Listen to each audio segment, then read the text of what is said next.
Hi, this is Professor Stugard. In this video, we're going to discuss some of the basics of probability. So our goals for this lecture are really just reviewing some of the basic properties of probabilities, hopefully things you've seen before in a statistics class. And we're going to make a special note to make sure we understand the difference between disjoint and independent probabilities, and especially what we mean by dependent probabilities. So let's get started with just some very basic things about probability. So first of all, the definition of probability, we have the long-term proportion of observing a certain outcome. So there's two important things here. First of all, an outcome. So again, a probability measures the likelihood of a certain outcome of a certain event occurring.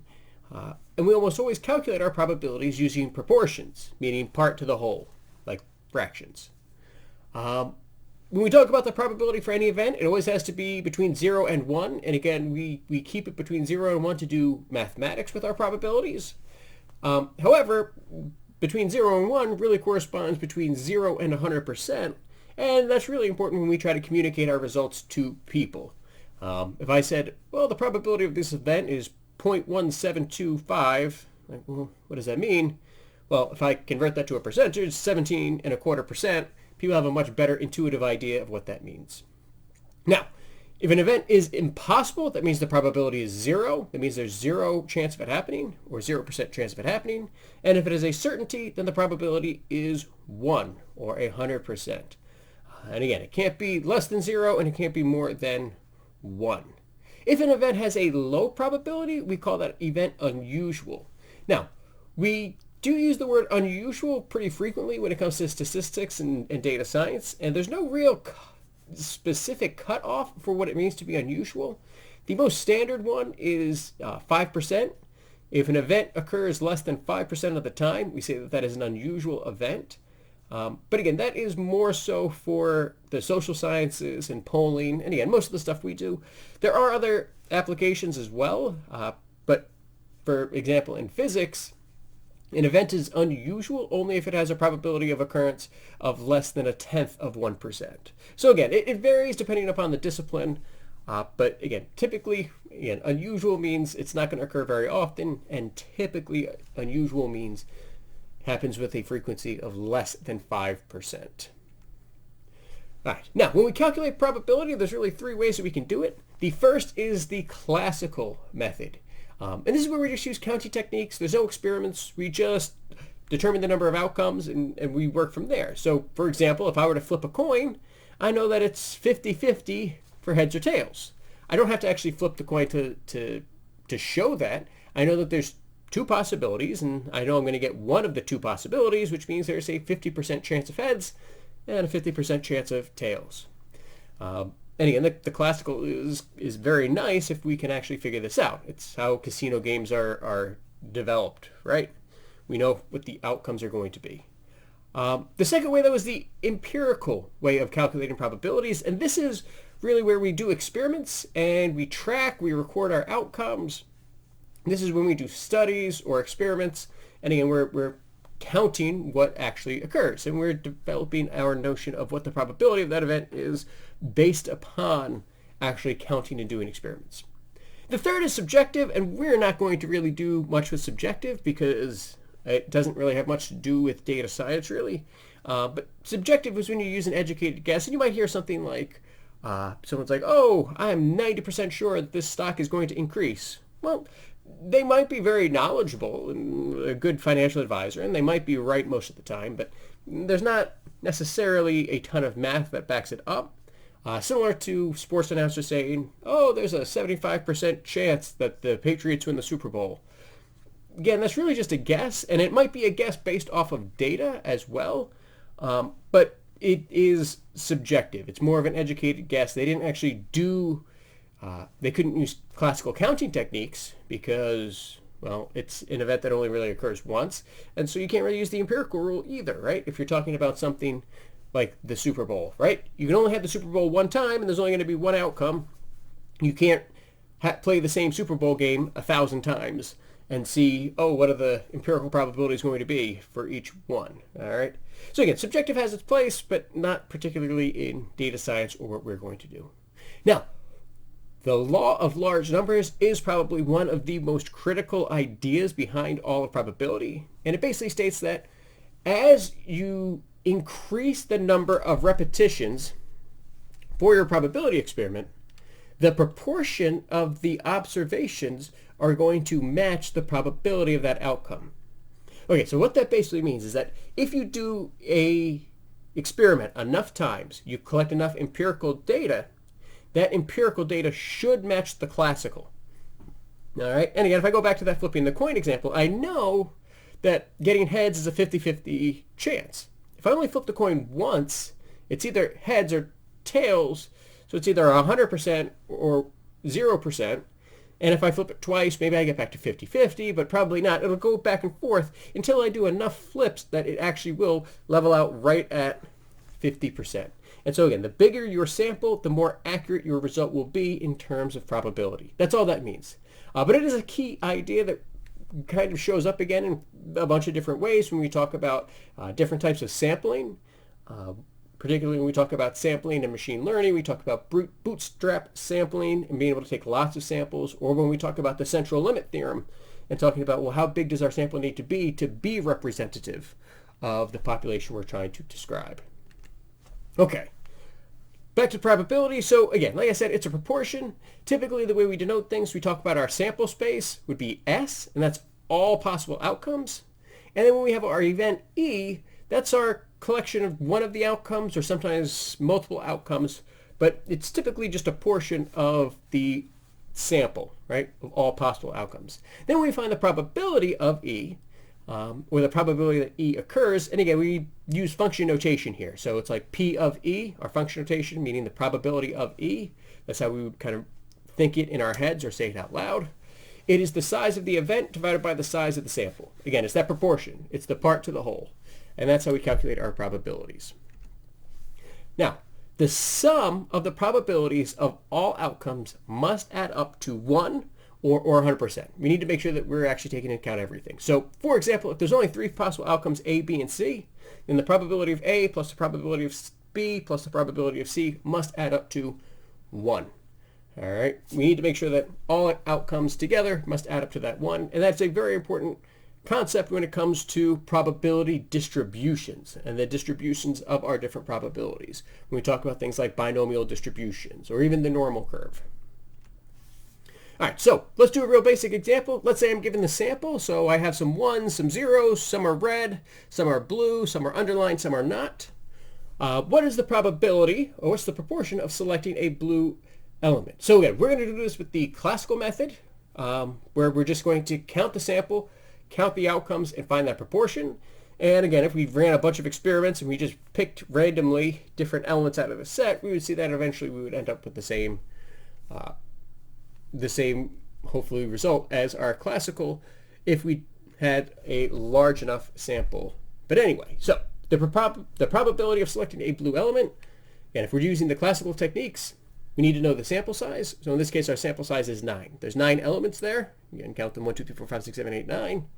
How many of them are blue? Well, there's 5, so that's my event size is 5. And so the probability that you pick a blue element is 5 out of 9, or approximately, well, it is 0.5 repeating, which again would be 0.556, or again, if we turn to a percentage to help communicate our results, we move the decimal place over 2 spots, 55.6%. All right, some more definitions. Disjoint events cannot happen at the same time. So we say 2 events are disjoint if they have no outcomes in common, or again, we typically call this also being mutually exclusive. If the 2 possible outcomes can't possibly happen at the same time, they are disjoint. Then we have independent events. Now, independent events do not affect the probability of each other. This is different from disjoint. 2 events are dependent if the occurrence of one affects the probability of the other. So let's talk a little bit more about what it means to be disjoint and independent or dependent. So again, keep in mind that independent and disjoint are separate ideas. There can definitely be some crossover here, but they are completely separate ideas. So, for example, an integer can be even or odd, but it can't possibly be both, right? You pick an integer, you pick a whole number, pick 5, well, it's odd. it can't possibly be even. It has to be one or the other. So that means that being even and being odd are disjoint. There's no common ground. There's no way for it to be both things at once. Now, talking about independent, if I flip a coin twice, each flip is going to be independent because the coin can't possibly remember what happened the first time. And that's a really good idea when we talk about the concept of independence is, can my event remember what happened? And again, when I flip a coin, the coin can't remember. The coin has no memory. It has no storage, right, to remember what happened. So each flip is going to be independent. Now, we want to be really careful when we talk about this too, because it can get a little bit confusing when we're talking about a single event being independent and then talking about big samples together. So, like I said, when I flip a coin, each coin flip is independent because the coin can't remember what happened. However, we do know that from the law of large numbers that if I flipped a coin 10,000 times, I would expect approximately 5,000 heads. I mean, it would be very unlikely that I actually got exactly 5,000 heads, but again, somewhere around there, right? Like 4,900 something or 5,000 and change would be kind of acceptable ranges. So again, doing a long-term probability experiment, I do have expectations for what would happen for that entire experiment. However, each individual flip, the probability of heads is still always going to be a half. It doesn't matter what happened any of the previous flips. So even if I flipped 25 heads in a row, the next flip is still independent. It's still 50-50. And our human intuition sometimes has problems with that.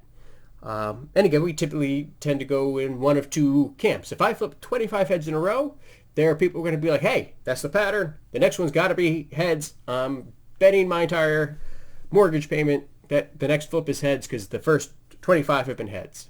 Then there's other people whose intuition says, oh, if there's been 25 heads, the tails are due. So I'm going to bet my entire mortgage payment that it's going to be tails next. And it doesn't matter because it's still independent. The coin didn't remember what happened with those 25 previous flips. The coin is just a coin. It's going to be 50-50 no matter what. And whatever happened previously doesn't matter. But we put a bias to those things. It's one of the reasons if you've ever been to the casino, the roulette table keeps track of all the previous results. Well, yeah, that lets us create made-up patterns in our head for what we think is going to happen next, or if the wheel is hot or cold or whatever we might make up in our heads, whatever story we tell ourselves to justify the data, because our heads are very good at coming up with stories like that. The truth of the matter is, each roll is independent. It has nothing to do with the previous ones that are up there. The casino is just putting up that information to, again, kind of coax you into betting.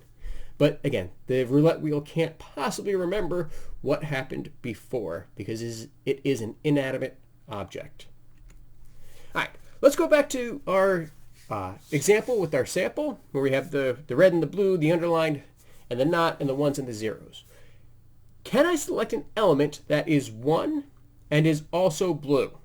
So, are there any elements there that are blue and also a 1? Well, no. Since there's no element that satisfies both of those outcomes, we can state that the events being 1 and being blue are disjoint. There's no overlap between them. They are disjoint events. So the probability of 1 and blue is 0.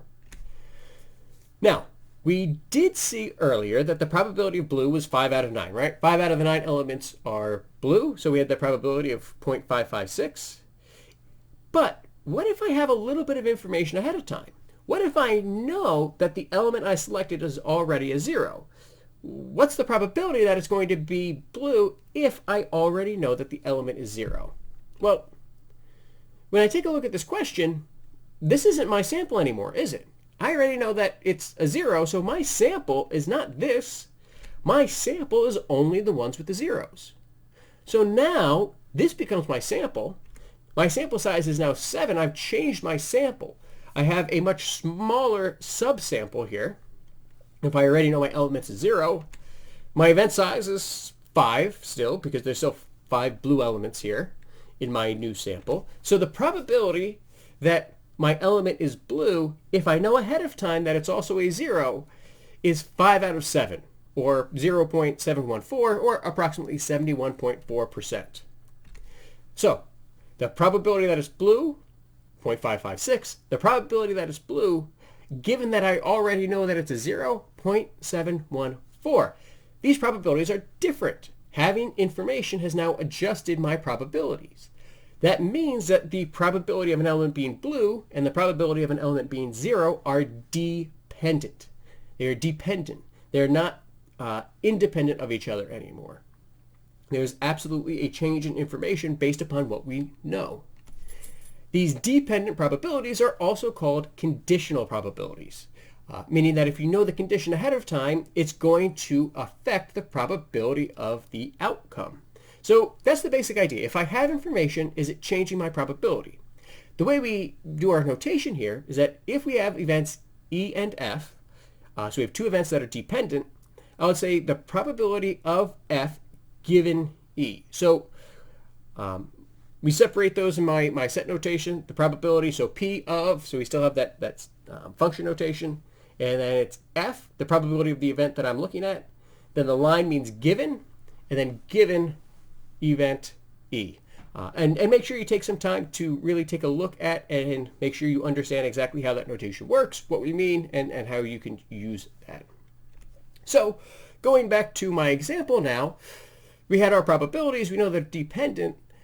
Dependent means conditional, and instead of writing that second one, blue, given it is a 0, the mathematical shorthand is just now that vertical line. So the probability of blue, given that it's a 0, is now, well, that's 0.714. And again, these are conditional probabilities. Now, conditional probabilities are really, really important for a lot of machine learning things that come up later on, especially when we talk about Bayes theory. Now, how do we calculate conditional probabilities? And again, this is the part that we want to make sure that we are very comfortable with as well. Now, remember, the probability that an event E occurs is, well, the size of your outcome divided by the size of your sample. Well, the probability of a conditional probability, our sample is now our new smaller sample. It has to be that given, all right? It's the given now as my denominator. And the numerator is the probability that both events happen. That's how we calculate our conditional probabilities. All right, we have our new restricted sample, and then we need to know, well, what happens when both events happen? So let's talk about some more notation and definitions here. When we use the word and in probability, this indicates an intersection. So again, intersection is kind of the technical formal mathematics word, and the intersection of two events is when both of them must occur. So for events E and F, we denote the intersection with kind of an upside down U. All right, that's your intersection. That's and. It means it must be both. When we use the word or in probability, again, there's a very specific definition that goes along with this.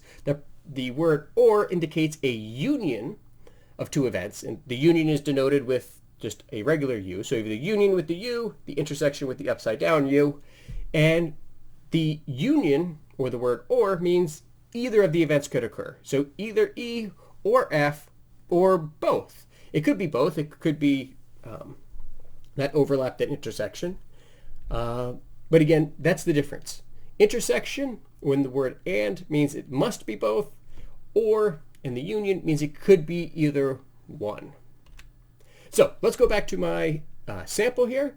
What is the probability that we have something underlined intersected with 0?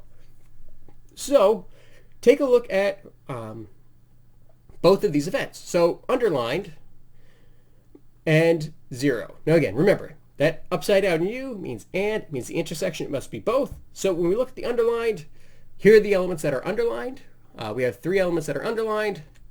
Here's the elements that are 0. So we have, looks like 7 zeros, right? The intersection means it must be both, means it must be the overlap. Which element appears in both sets? Just that one. So the event size is 1. My sample size is still 9. We're still looking at that whole sample. So the probability of the intersection of being underlined and 0 is 1 out of 9, or 0.11 repeating, or 11.1%. Now, if I switched up a little bit, what's the probability of being underlined or being 0? Again, my union, I have my U. That U means or, means the union, means it could be either. Again, when I look at both conditions, well, it could be either one. How many are satisfied by that condition? Well, all of them. My event size is now 9. every single element is either underlined or it is a 0. So my event size is 9. My event size is 9 out of 9. It's 1. There is a 100% chance that no matter which element you pick, if you picked at random, it would either be underlined or it would have to be a 0. All right. That about wraps up our basics of probability theory. So can you answer the following questions? What does it mean if events are disjoint? What does it mean if events are independent? Do independent and disjoint mean the same thing? And then again, you should really make sure that you've taken some time, as I mentioned earlier, to make sure you really understand the conditional probabilities, how we figured that out, our restricted sample size and whatnot, because it will be coming up again later on. And of course, remembering the law of large numbers, which is also very, very important to the idea of probability and of sampling. All right. I hope you guys learned something today. And as always, take care of yourselves.